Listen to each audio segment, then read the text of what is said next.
Imagine being in control of a passenger plane while three men who have no clue how to fly demand to tell you how to do your job. What would you do? That's exactly the situation Captain Leul Abate found himself in on that fateful day of November 23rd, 1996.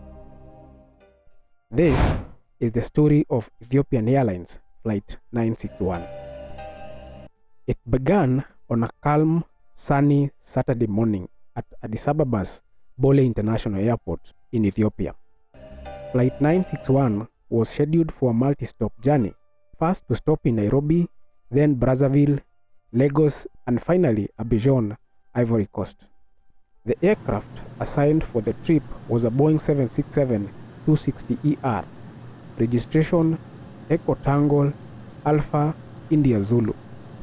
This was a twin-engine wide-body jet capable of long-haul flights, powered by two Pratt & Whitney JT9D engines. It had 18 seats in business class and 174 in economy, a total capacity of 192 passengers.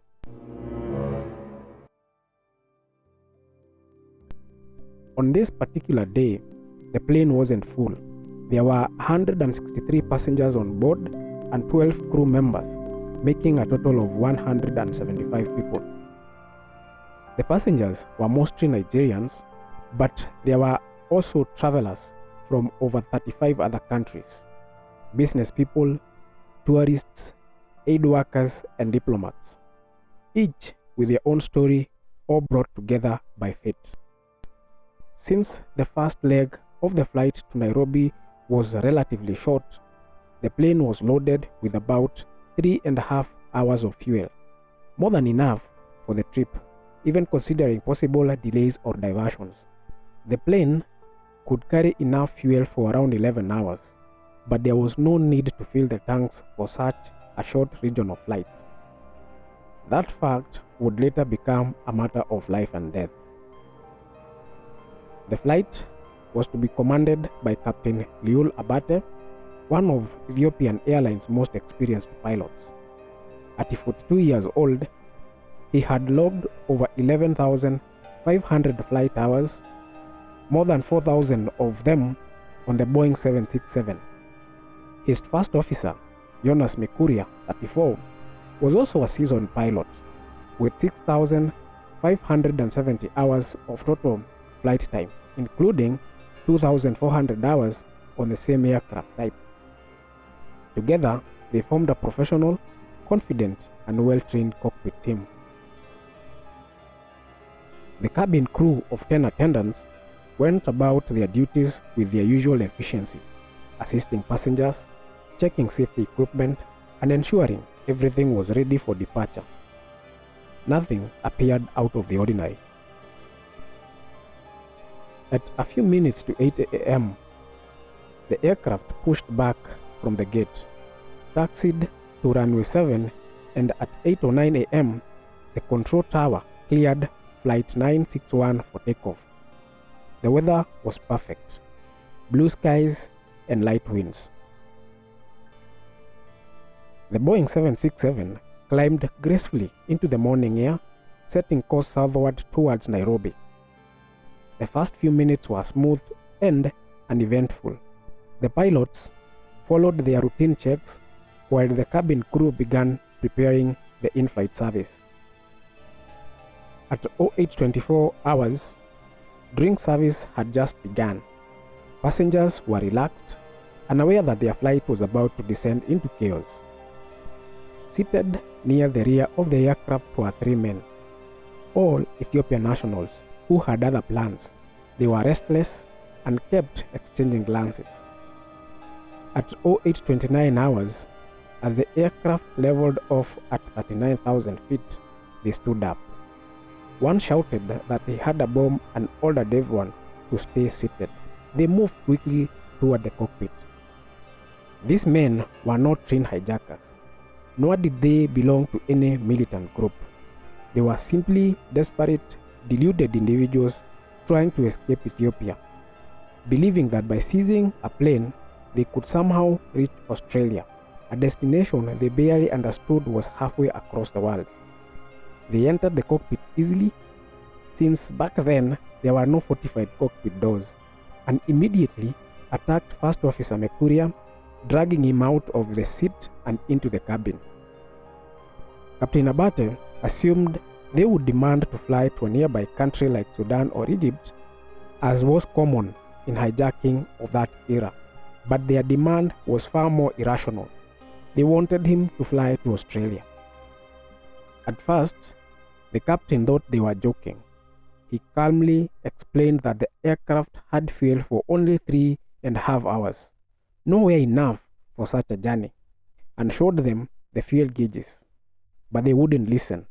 One of them proudly held out a copy of the airline's in-flight magazine, pointing to a section that listed the 767's maximum range as 11 hours. That, they argued, was proof the captain was lying. Realizing reason wouldn't work, Captain Abate switched strategies. He decided to keep them calm, pretending to cooperate while secretly trying to save everyone on board. This was not the first time he had been hijacked. Incredibly, it was his third. Twice before, he had been forced to fly to Sudan and Kenya, and both incidents had ended peacefully. He hoped this one would too. The captain radioed air traffic control in Addis Ababa, reporting that his aircraft had been hijacked and that the hijackers demanded that he fly to Australia. Then, to appear compliant, he steered the plane southward along the East African coast, staying within range of possible diversion airports while giving the impression of heading toward the Indian Ocean. He later established contact with controllers in Nairobi who, knowing the aircraft's fuel limitations, tried reasoning with the hijackers to allow a refueling stop in Mombasa. The hijackers refused, convinced they could make it all the way across the ocean. Running out of time and options, Captain Abate began steering the aircraft toward the Comoros Islands, a small nation in the Indian Ocean. Scanning his maps, he found Prince Said Ibrahim International Airport with a runway long enough for Boeing 767.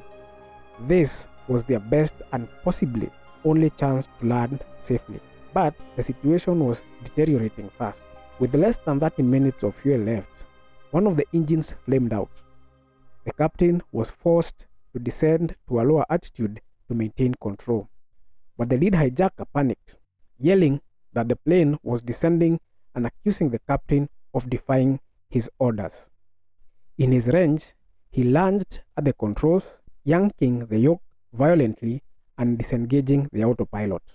The flight data recorder later showed the aircraft pitching between 3 degrees nose up and 8 degrees nose down, while banking angles as extreme as 47 degrees to the right and 35 degrees to the left. Passengers screamed as the plane rocked wildly in the sky. Despite the chaos, the pilots fought to regain control, and ahead, Prince Said Ibrahim Airport came into view, a final glimmer of hope. But during the struggle, the aircraft drifted off course, and the runway disappeared from sight. With the fuel gauges now showing 0, the plane was running purely on momentum.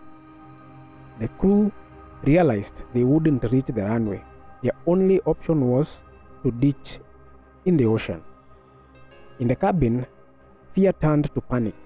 Some passengers began putting on their life jackets, with many inflating them inside the cabin, despite flight attendants' desperate warnings not to. This tragic mistake would later cost several their lives.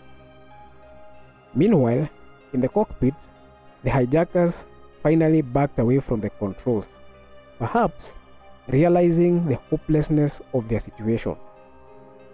Captain Abate and First Officer Jonas fought to level the aircraft, aiming to ditch parallel to the shoreline near the town of Mitsamuli on the island of Grand Comol.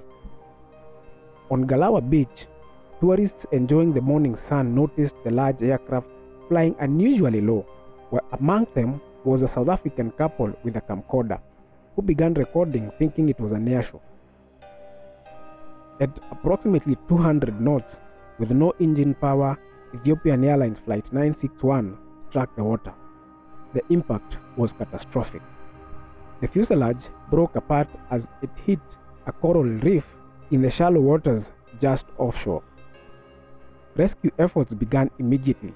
Beachgoers, resort staff, and local fishermen rushed into the water to help survivors. Of the 175 people on board, only 50 survived, including First Officer Jonas, who heroically pulled Captain Abate from the wreckage, saving his life. The hijackers died instantly in the crash. It was a heartbreaking toll. 125 people lost their lives, including 7 of the 12 crew members. Yet, amid the tragedy, there was also courage and professionalism. Against all odds, Captain Abate and his crew fought to the very end, saving dozens of lives in an impossible situation. Their bravery turned what could have been a total loss into one of aviation's most remarkable survival stories.